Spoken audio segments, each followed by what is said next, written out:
Hello! So this is a very basic video tutorial about getting started working from home. Very basic because we're going to talk about yung mga equipment na pwede ninyong gamitin. Kasi marami akong naririnig na, gusto kong mag-freelancing pero mag-iipon muna ako. Gusto ko ng magandang gaming laptop, gusto ko ng mahal na desktop, gusto ko ng Mac, gusto ko ng ganito, ng ganyan. Actually, you don't have to start very expensive agad. Hindi naman kailangan ng ganun. We can start using basic items muna. So, yung unang item na ipapakita ko sa inyo is, this is an iPad. Pero ito mind you, iPad 2 to. Sobrang luma na, pero it does the job. Medyo mas mabagal lang siya kasi ano lang po ito. 16 gig lang na iPad 2. Ang technique namin sa paggamit ng tablet or iPad na luma, yung hindi na nag-a-update ng OS, is kailangan, kung iPad ang gamit mo, Apple product, kailangan meron kang isa pang Apple product like an iPhone na updated, magla-login ka dun sa account na ginagamit mo, yung tinatawag nilang, ano yung account na yun, iCloud account. Tapos magda-download ka ng mga kailangan mo. In this case, meron tong PDF reader. Okay? So, naka-download yung PDF reader dun sa updated na OS na iPhone namin. Tapos, magla-login ka sa same account gamit dito. May option na siyang i-download, pero yung lower version lang nakakaya dito. Lower version lang nung app. Halimbawa nga, yung PDF reader. So, tablet, pwede na to mag-start. Pero, syempre, you don't expect na maganda agad yung kita mo kasi this is just the basic. Okay? At saka ito, binili lang namin to ng second hand sa Sanlaan. Maganda sa Sanlaan kasi ini-inspect nila yon thoroughly eh. Hindi sila tatanggap at magbibigay sa iyo ng pera, magpapasanla kung hindi maganda yung battery life, kung hindi maganda, kung may sira, ganyan. So, yun ang maganda. Tingin tayo doon sa mga sinanla na gamit, na tablet or iPad. So, ito, napakaluma na nito pero gumagana pa. This is a Lenovo ThinkPad. Refurbished po siya. Ito mo naman, ang dumi na. Hindi naman masyadong ginagamit. Refurbished siya. Okay? You mean refurbished, that means second hand at ni-repair siya. Pinaltan ng, kung hindi ako nagkakamali, pinaltan niya ni Kuya Chris ng battery. Tapos binenta niya ulit. At kami nakabili. So, that's an option.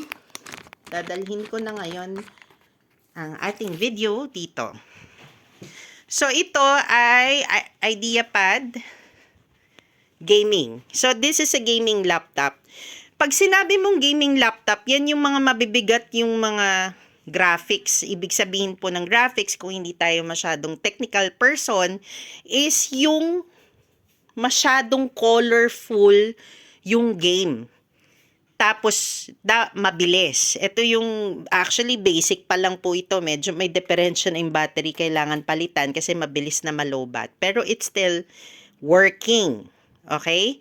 So, if makakabili kayo, as much as you can, second hand lang muna. Kasi hindi naman natin sure kung ito'y, ang freelancing is para sa inyo. So, wag nang gumastos masyado ng malaki. Okay?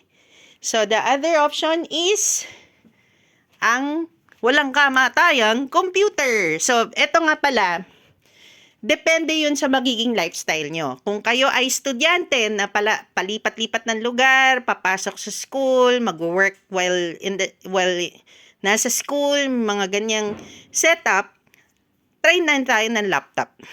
Laptop na lang, ha? Pero kapag kayo ay homebody like us, pwede tayo mag-computer. Ito, upgraded na to. Kasi nung nag-start kami, maliit lang ang kaha. Kaha means ito yung CPU.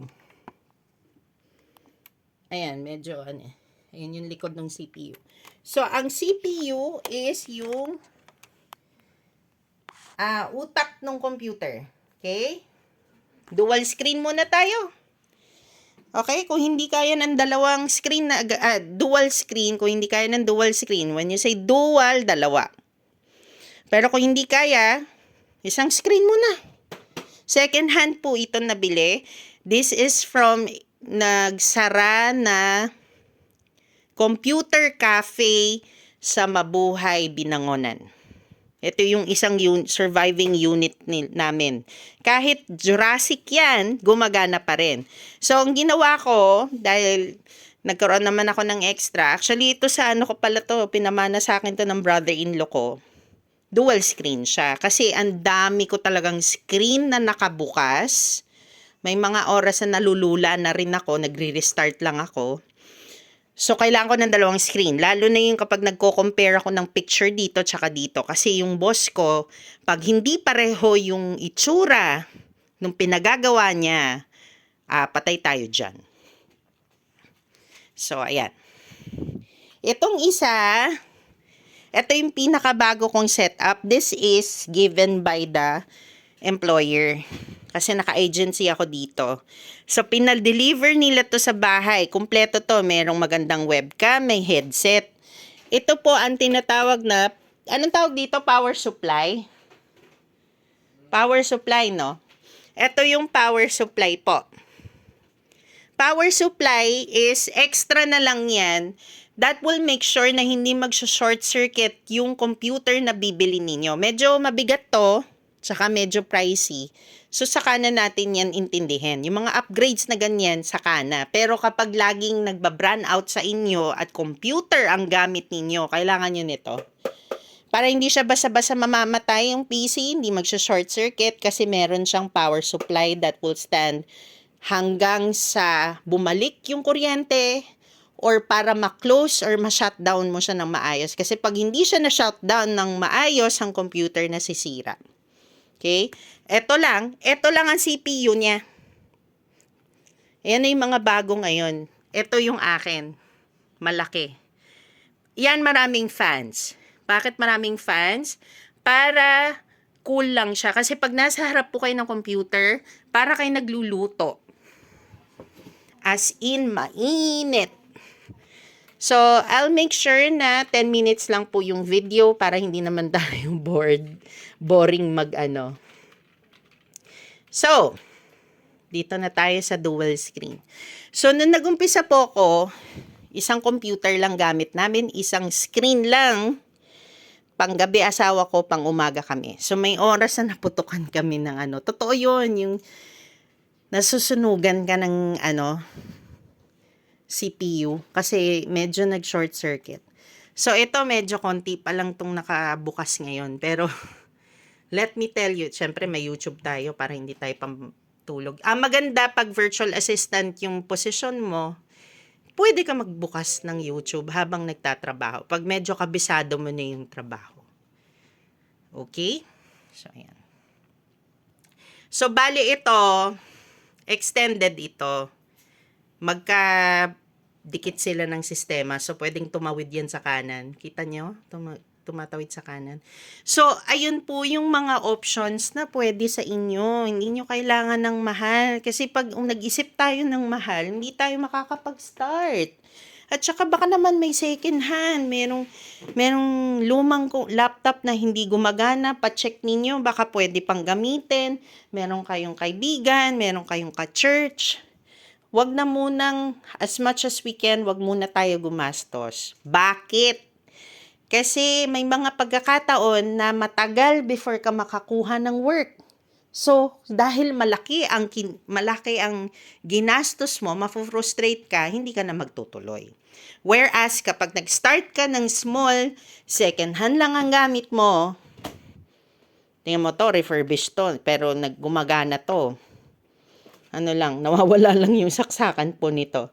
Pero gumagana yan. Sasaksak lang. So, ayun po. Hinihingal ako. Sorry. So, yun po yung gusto kong ma-share sa inyo. Hindi natin kailangan magpaganda masyado ng workstation. Kasi hindi pa naman tayo kumikita.